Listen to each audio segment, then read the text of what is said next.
Vimba Media, ikiwa leo ni Jumatano ya Juni 11 mwaka ni 2025, siku tulivu kabisa.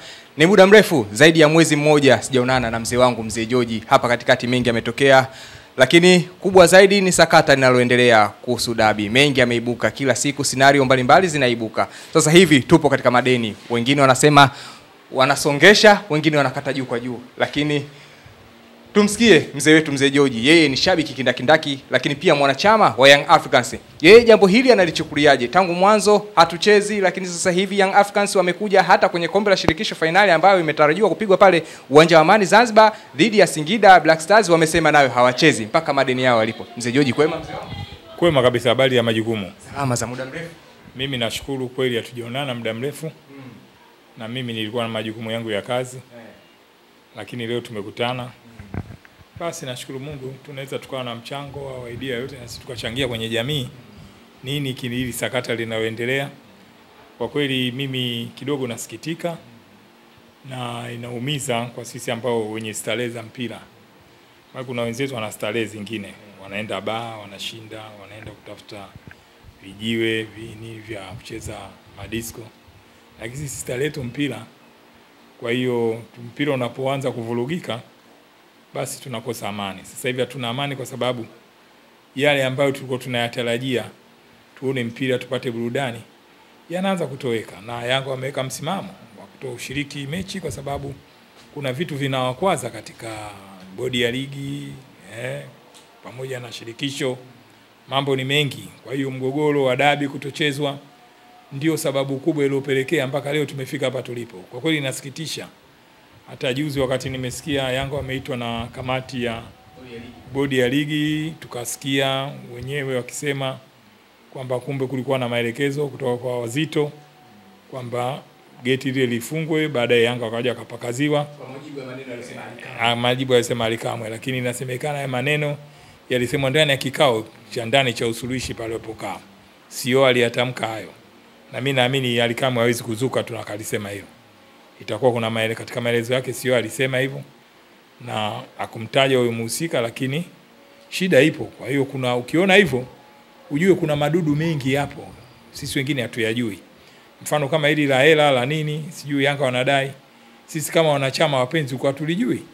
Kumbe kuna hela zetu kwa tunazidai, tunapewa kwa masharti.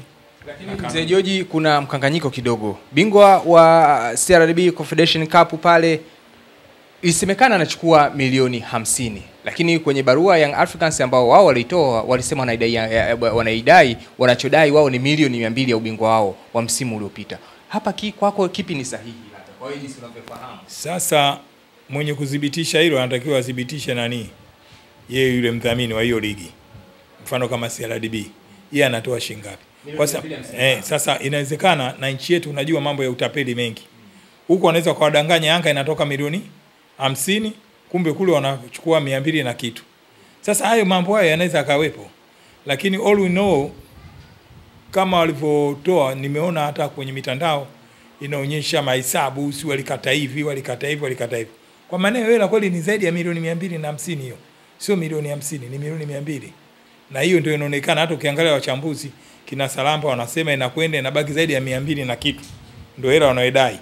Sasa kuna hela mfano inasemekana kwamba yani Yanga ile hela ikishaingia, Yanga amekuwa bingwa au Simba amekuwa bingwa, ile hela hawezi kukupa.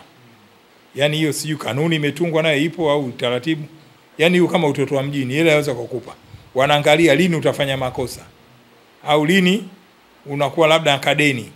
Au lini siju una issue gani. Au labda una pending ya kulipia nani. Wasijali ile fee ya TFF. Kwa hiyo wanaingia wanakata. Sasa wanapokata pale kinachobaki wanapeleka wapi? Kinaendelea kukata. Sasa shida inaonekana zingine zimeendelea msimu wa kwanza, msimu wa pili, msimu wa tatu, zaidi ya misimu mitatu. Maka ila kama imelimbikizwa. Kwa hiyo wanasubiri Yanga ikiwa na shida wakati. Kama wanaweka hela inabakia inakuwa kama capital yao ya kupata kujinefmesha. Yani kama ni capital ikiingia Yanga kachukua safari ubingwa na hela yake hii iende huko. Kwa hiyo sio utaratibu mzuri. Lakini mzee George, nimeona comment ya moja alikuwa viongozi wa Singida United ambaye ni Festo Sanga, lakini pia ni mbunge huyu. Yeye amesema jambo hili ni la kawaida sana kwa timu hizi kuweza kufanya mashirikiano na TFF kwenye fedha zao kama hizo za wanakuwa wanafanya hivi, labda tulipie deni hilo. Hiki kilichotokea sio kitu kigeni, ni kinafanyika sana mara kwa mara, lakini sasa hivi kinaonekana kwa Young Africans kama wameng'ata meno hivi. Unajua kuna vitu tunavifanya kwa mazoea lakini taratibu hazitaki. Mfano nikwambie, kama issue ya dabi, hakuna utamaduni wa Simba na Yanga mkiwa mnacheza mmoja anaenda siku ile kabla ya mchezo kufanya mazoezi. Haijawahi kutokea nchi. Mfano Simba akiwa mwenyeji. Unakumbuka? Simba akiwa mwenyeji, Yanga aendi pale kabla ya siku ya mechi kwenda kufanya mazoezi. Haya tumeyasoma na tumeyakuja kuyajua kwenye hizi mechi za kimataifa za klabu bingwa sio nini na nini, mashindano kama hayo, labda timu zikienda mikoani tumeyaona. Lakini kwa Simba na Yanga hao wenyewe tu watani wawili wakubwa hao ndio timu kubwa, hakuna utamaduni, haujawahi kutokea. Yaani wanakuwa wenye uwanja ndio wanakuwa wanamiliki kila kitu, nyinyi mnakuja siku ya mechi. Sasa mazoezi hayo yanaweza kawamehamia vile vile na TFF kwamba hivi hela zinakuja zinakaa, ule unakuwa utamaduni. Na mimi naweza nikakubali kwa sababu 3 years, misimu mitatu, ni kweli ni utamaduni umetokea, umefanyika na watu walikuwa wakielewana na ilikuwa ni siri yao. Lakini mkishafikia hatua ya kuchafuana ndio unakuta hivyo vitu vinatoka. Unaona? Vinatoka kwa sababu anasema wewe kama tunabisha hivi, kama nakudai basi na wewe nipe changu. Changu sikipo huko, sinipe changu. Kama ugomvi wa mtaani. Yaani hivyo vitu vipo. Sasa Yanga wakati wengine umeona sasa hawa wasituletee, kwanza wana hela zetu kikawaida na kikanuni, zile pesa zikiingia wanatakiwa Yanga wapewe.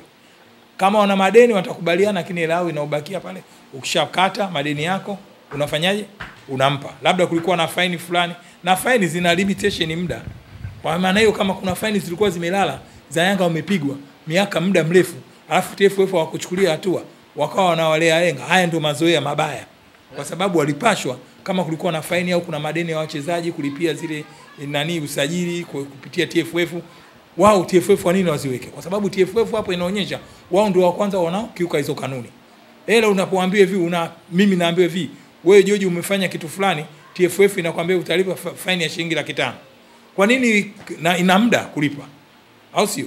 Ina muda. Kama Manara aliambiwa atalipa milioni 20, wakaweka muda fulani anatakiwa ilipe kabla hajamaliza adhabu yake, wameshalipa. Kwa hiyo siku ile anamaliza adhabu yake na hiyo ile inakuwaje, imefanyaje? Imepelekwa. Hawezi mpaka sasa hivi tukasiketi Manara bado kule anadaiwa.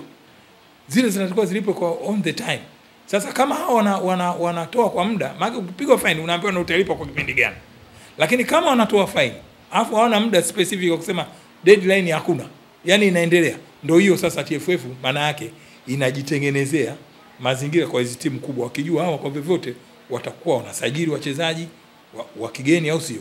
Zitatakiwa fee zao nini watakuwa wanapata fine fulani nini mambo fulani. Kwa hiyo sasa hii hela yao acha ikae hapa. Kama umeweka advance, unaenda kununua simu unatupia advance 200,000 alafu unakuja kulipa kidogo. Na wao wanajua Yanga wakifanya makosa hela yao ipo, wanaweka tu kwenye register, mtapunguza hii. Lakini haya yako kikanuni, yako kiutaratibu. Lakini sasa hivi kama haya ndio yanafanyika, basi nataka utaratibu ubadilike. Mzee George, haya yote yanaibuka ni mwanzo kabisa, kiini chake kilianzia Machi 7 pale getini katika dimba la Benjamin Mkapa pale, baada ya Simba Sports Club kuzuiwa na barua walioitoa wao Simba siku ile, walisema na mabouncer ambao wanadhaniwa kuwa ni wa Young Africans ambao ni wenyeji wa mchezo ule. Ndio yote yamekuja paka hapa. Mwanzo Young Africans walisema hawachezi tena dabi, hatuchezi, paka t-shirt wameprinti. Lakini Young Africans tukashuhudia wameenda kasi, lakini kasi kule wakarudishwa tena hapa. Lakini baada ya kurudi hapa Young Africans, moja wanachama wa Young Africans Samuel Marwa alifungua kesi katika mahakama kuu kwa ajili ya kuzuia dabi, lakini pia wakidai pointi 3 na magoli 3 kutoka kwa Simba Sports Club. Lakini hilo nalo limeonekana kama kufeli. Baada hapo kufeli, sakata limeenda mbali, sasa ndo madeni haya yanaibuka. Wewe kwako unavyoona taswira ya mpira wa Tanzania inaharibika au tunaelekea wapi mpaka sasa hivi? Yaani mpira huu umechafuka, umekuwa sasa uchafu. Mpira huu umechafuka kwa sababu sosi ya mgogoro huu wote, yani bila kupepesa macho, ni siku ya tarehe 7. Tarehe 7 ndio chanzo cha mgogoro. Tarehe 8 dabi ilikuwa inasomeka bado ipo. Mpaka tunafika saa 6 mchana, saa 7 dabi bado ipo.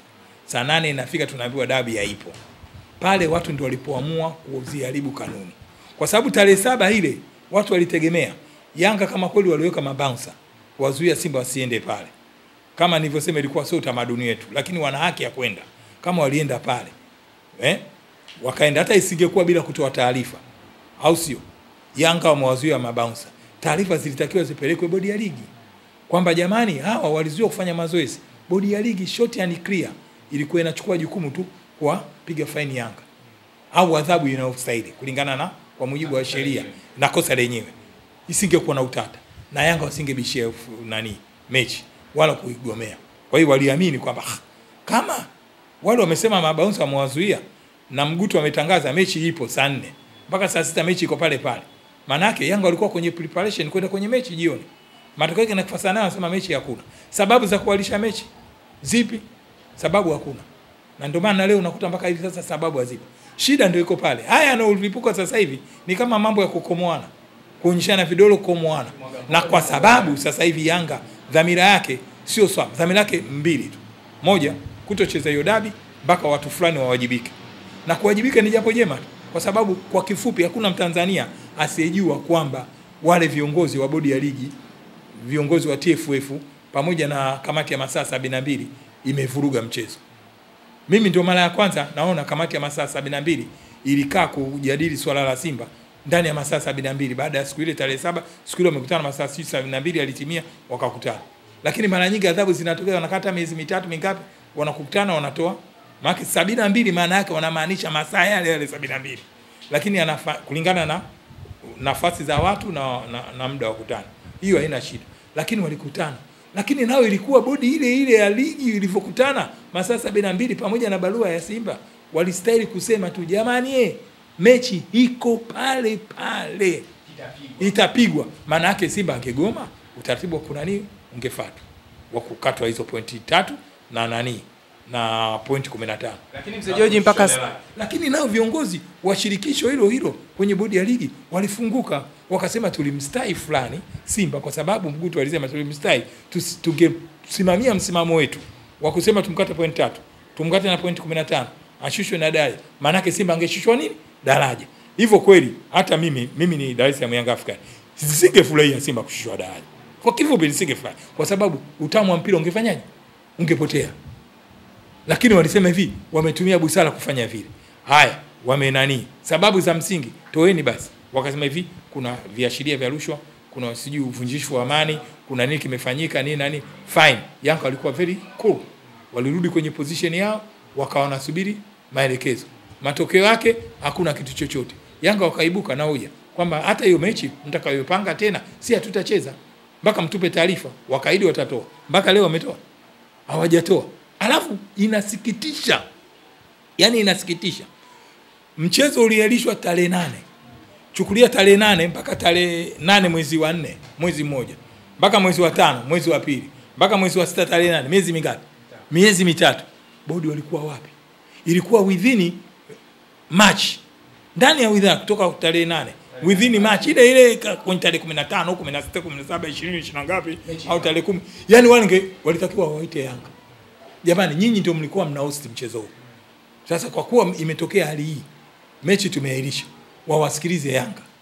Yanga ndio wangewasikiza. Wao wamekuja kuwaita Yanga badala ya kupanga mchezo. Wamewalazimisha wakacheze mchezo. Alafu wanaita Yanga wajadili ile mechi. Namba 184 wanaita Yanga wakajadili ile mechi. Wanaenda kujadili mechi nini? Yanga wamesema hivi sisi hatuwezi kuingia kwenye kujadili hiyo mechi. Hiyo mechi sisi hatutacheza vinginevyo. Tuko tayari kucheza kwa tarehe nyingine itakayopangwa. Hatuna shida. Lakini wale wanuia ambao wameharibu waliovunja kanuni siku ya tarehe 8 bodi ya ligi wameongezea na katibu mkuu Kidao. Wameongezea na huyu sio wa Kasongo. Wajiuzuru. 72 ukiondoa na Mguto yuko humo ndani. Mzee George, mapendekezo ya Young Africans yale manne waliowatoa bodi ya ligi waliyapokea, lakini wakasema mapendekezo haya manne kwa mujibu wa CEO Almas Kasongo wakasema kuwa kwa sasa hayawezekani, lakini akasisitiza dabi ya Juni 15 iko pale pale. Lakini leo hii tukiangalia ni Juni 11, tuna siku karibia 4 tu pekee zimebakia kuelekea kwenye dabi hiyo, na msimamo wa Young Africans hawachezi. Na adhabu tunajua mtu asipopeleka timu anakatwa alama 3, lakini pia kuna alama zile 15 zinakatwa, lakini pia kiongozi aliyeshawishi mechi isichezwe anaweza akafungiwa kwa takribani miaka 2. Kwako wewe hili unaona linaweza kutokea kwa Young Africans, wakati tumemsikia Ali Kamwe juzi akisema kama kuna mwanaume yeyote anaweza kuchukua alama za Young Africans basi afanye hivyo? Ndio, ule ndio msimamo wa wanachama wa Yanga. Ali Kamwe katumwa pale akaenda kuisemea Yanga. Wanachama wa Yanga uliwasikia wazee, mwasikia wanachama wenyewe. Hujamsikia engineer Ensi pale, hujamsikia Arafati wala ni. Yule katumwa baada ya matokeo ya kikao kile. Ngoja nikwambie. Hivyo kisheria wanasema hivi, unamkata mtu zile, unampiga faini iwapo kama hakukuwa na kitu kinachoendelea. Mfano mechi imepangwa, Yanga wanajua siku ya mechi, Simba wanajua siku ya mechi, afu Yanga hawajapeleka timu, hawana sababu za msingi, ndio unaweza ukasema hivi, wewe kupeleka timu, ukutoa taarifa unakatwa, ukutoa taarifa utakata pointi zako 3, atapewa huyu nani wako, na 15 utazitolewa nini na nini, kwa sababu taarifa ilikuwa nini? Hakuna. Kuna taarifa, Yanga washatoa taarifa kabisa ndani ya mwezi mmoja, miezi 2, miezi 3, mpaka sasa imebakia wiki moja, wamewaambiwa sisi hatuchezi. Kasongo hajasema kwamba yeye kazunguka tu, hajawa straight kusema hivi mechi iko pale pale, anauliza anazunguka. Lakini sisi tunachojua lazima asimamie msimamo kwamba mechi iko pale pale. Kuiongea public anapata kigugumizi. Sawa. Mechi iko pale pale, wamesema iko pale pale. Lakini angalia kinachofanyika sasa hivi. Kinachofanyika sasa hivi ni ujinga. Manake kama Simba wanaungana na nani na bodi ya ligi. Jana Simba wanatoka kwenye press wanashinikiza mechi iko pale pale na wanawaambia bodi ya ligi wapange viingilio. Anaipanga viingilio nani mwenyeji? Anayepanga viingilio. Kanuni inasemaje? Anayesimamia mchezo, ana ubrandi mchezo ni nani? Anafanya maneno mchezo, mwenyeji wa mchezo. Haya, kama yeye kasema acheze, si taarifa mnayo? Leo unakujaje ukata tarehe 15? Kile mlichomkatalia Simba asicheze na hao wakatalieni. Toeni ngoma drone kwanza hapa. Toeni ngoma drone, afu watu wengine wawajibike. Toeni ngoma drone, afu watu wengine wawajibike. Unielewe. Toeni ngoma drone, afu watu wengine wawajibike. Sasa wewe unatumia umeshaiweka Simba kwenye mazingira mazuri, alafu Yanga ushawa frustrate, umeweka kwenye mazingira mabovu, alafu sasa hivi unawalazimisha wakacheze, na wasipocheza watakata point 15. Hizo point 15 wasema watazikata, wanaongea nani?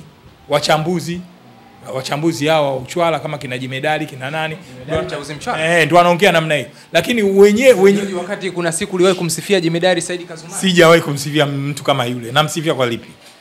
Hata jana maelezo ya jana ya bodi anaongea vitu vya ajabu ajabu. Sasa namsifia kwa lipi? Kwa nini mashabiki wengi wa Young Africans wanamchukia sana Jemedari Said Kazumari? Sababu gani? Asimami kwenye mstari. Aongei vitu vya maana. Tuache historia ya huyo mtu, kwa sababu tukimjadili ataonekana mtu muhimu sana. No? Kwa sababu wanachoazimia Yanga ni wanachokifanya Yanga, unajua shirikisho hili limeendeshwa kiolela sana na kilitimba. Sasa Yanga yale mateso ambayo wameyapata leo wanatucheka sisi, lakini Yanga ndio wanaleta tiba ya mpira wetu. Kwa sababu ndio solution. Hivi nani wametangaza kabisa hiyo mechi hawatacheza ya tarehe 18, na sio hiyo tarehe 18, kwa sababu sasa hivi tumeondoka, hatuna imani na wale viongozi. Maana yake hata mechi ya Dodoma hawachezi, hata mechi sijui na Prison hawachezi. Hiyo mechi afadhali naona labda sijui kutokana na hizo make mfadhili yule mechi Young Africans mechi na Dodoma pamoja na Prison zote hawachezi. Wamesema hawachezi. Hawatacheza. Hujamsikia wamesema hawatacheza. Kwa ndo ligi imemaliza hapa. Imemalizika hapa. Kwa sababu gani? Hatuna imani nao, tunaenda kucheza ligi ya nani? Sasa mbona tangu mwanzo wa ligi mmecheza vizuri mpaka hapa mlipofikia? Kombe la shirikisho mmecheza mpaka mmefikia hatua finali. Tulijua, tulianza kombe la shirikisho kabla mgogoro hujaanza. Na tulijua haya mambo yangeweza kupata solution kwenye ligi. Tulijua kabisa haya yanawezekana. Yatapata solution. Misimu 3 Young Africans imechukua ubingwa akiwa na bodi ya ligi hii pamoja na viongozi wa TFF hao. Ndio tumevumilia mengi. Hata mkeo unaweza ukaishi naye akawa labda muuni au mumeo muuni, mwanamke au mwanaume ukaamua kuvumilia. Ikifikia mahali unasema sasa basi.